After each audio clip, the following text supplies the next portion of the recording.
আসসালামু আলাইকুম। 10ম জেলা আসলাম খুলনা। খুলনা ফুলতলা শহর থেকে 50 টাকা রিক্সা ভাড়া অটো ভ্যান দিয়ে আসলাম। আপনি রবীন্দ্রনাথ ঠাকুরের শ্বশুরবাড়ি এটা। আজ বন্ধ, ওই যে কালকে আমাদের নবীর জন্মদিন ছিল, সেজন্য আজকে বন্ধ।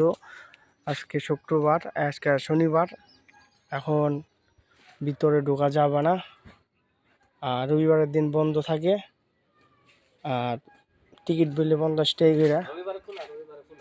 এই জায়গা লাগা আছে রবিবার দিনকে বন্ধ, ওই যে জায়গা লাগা আছে, ওই জায়গা লাগা আছে, ওই যে নিচে উপরে লাগা আছে, এই যে জায়গা বন্ধ লাগা আছে, এই জায়গা বন্ধ লাগা আছে।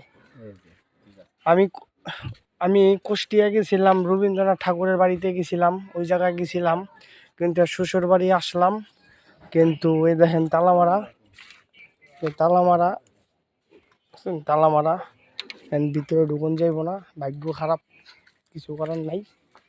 আপনাদের আমি 4-5 যতটুক পারি ঘুইরা গাইরা দেখাই, এছাড়া আমার এখন করার কিছু নাই।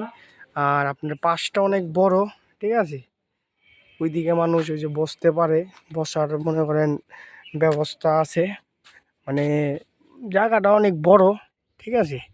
যারা এইসব নিয়ে ঘাটাঘাটি করে তারা বুঝতে পারবে। আপনাদের আমি একটু ঝুম কইরা দেখাইতেছি।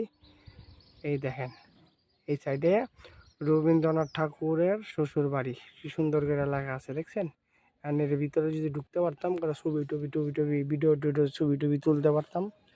আর ভাগ্য খারাপ, কিছু করার নাই, আমার ভাগ্যটাই খারাপ। আমিও কানে ধরলাম, আর জীবনে শনিবারের দিন কোনোখানে ঘুরতে যাব না। আচ্ছা, সবাই ভালো থাকবেন, ধন্যবাদ, আল্লাহ হাফেজ।